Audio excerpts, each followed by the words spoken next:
Botanical Gardens in Entebbe Municipality, Wakiso District, and this morning we will be speaking tourism. It is an international big birding day, and this means a lot to, the tourism sector, especially here in the country that we know. This is one of the, biggest, the best foreign exchange earners for the country.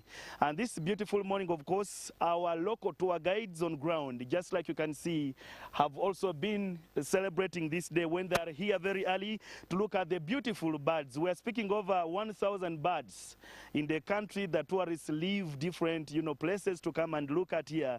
And this contributes to what the country earns from the tourism sector. But I just want to, speak to some of them, and they make us understand what birding contributes, what does it mean to the tourism sector. And I just want to start with a gentleman who is just on my immediate right. Good morning, gentlemen. Good morning. What have you been doing here? We found you many... We have been doing birding since morning. Yeah? Yeah, so we saw quite a number of birds. Yes. We have seen the weaver birds, the sunbirds, the starlings, and many more other birds and aquatic birds. Yeah. Yes. When we're talking about this day in relation to, Uganda's tourism, what are we speaking about when we, talk about birding, big birding day? Big birding is actually something big. It's not something small. And it depends where you're going to do birding from, and there are regions. If you are looking for a specific bird, you go to areas like Bwindi. Yes. You get bird that side. You go to the northern part. You go to central. So those areas are marked. Yeah. Yeah. And here at the Botanical Gardens, which kind of species are you looking at? We're looking at the common birds, like the hornbills, the black and white casque hornbills. The aquatic birds, the cormorants. Oh, well, let me speak to the gentleman next. But the rare species, we have some birds which are rare, from Uganda, not in another country, and what they mean to the tourism sector. Let's start with the name. My name's Bayo Noel, and I work for Safari Uganda. Okay. The birds, let's start, for instance, with birdings in Uganda. When you look at the birds in general, Uganda has about 40% of all the birds that we do have in the African continent and 11% in the world. So that already gives us a good marketing strategy and a key destination for birding. What do they contribute to the country? Quite a lot, in that in the areas where these birds are, I will take, for example, Mabamba, where we have the prehistory bird, the shoebill. You have most of the locals benefiting from the transport. It has created a lot of employment in areas like Bwindi and some forest areas. And these areas where these birds can be found, it has created a sense in that most of the locals have tended to want to become guides.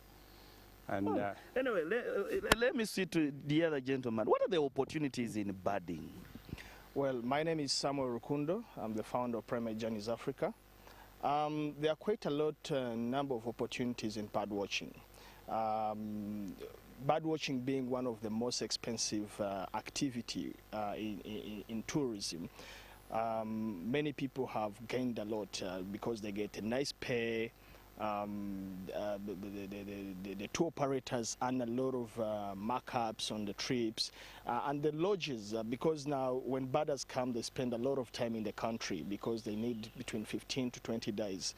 Hence, these other suppliers gain from the tourism sector in birding. Hence, those are very big opportunities for employment, for local site guides, and people who sell materials for bird watching, laser pointers, birding books, and binoculars. So those are great opportunities that people have gained out of it. Well, let me also finalize with this gentleman here. What do you think we need to do to make sure that birding becomes another sector, another, watch out when it comes to tourism? Derek? Yeah, Derek Quadria, a freelance tour guide in Uganda. Yeah, I think the government is really doing great because when you look at tourism, they are trying to do their part. And we encourage them to continue doing the same, maybe even add on finances to see that we can get people going for the for the classes to know what birds mean to the country and maybe to the world at large. Are we doing enough to protect places where birds can stay?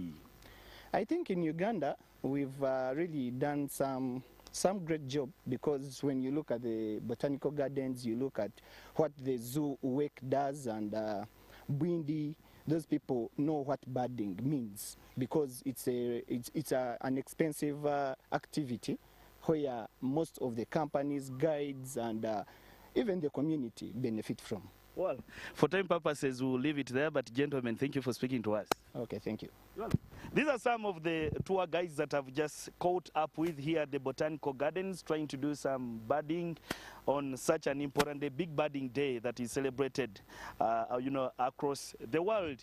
But this time, Morning at 10 TV, we leave the Botanical Gardens and return to the studios. Rami Busiko, pick it away from me. A very good morning to you and our audience. Very good morning to you once again, my brother Ivan Molonyola. Please grab yourself a cup of inspiration.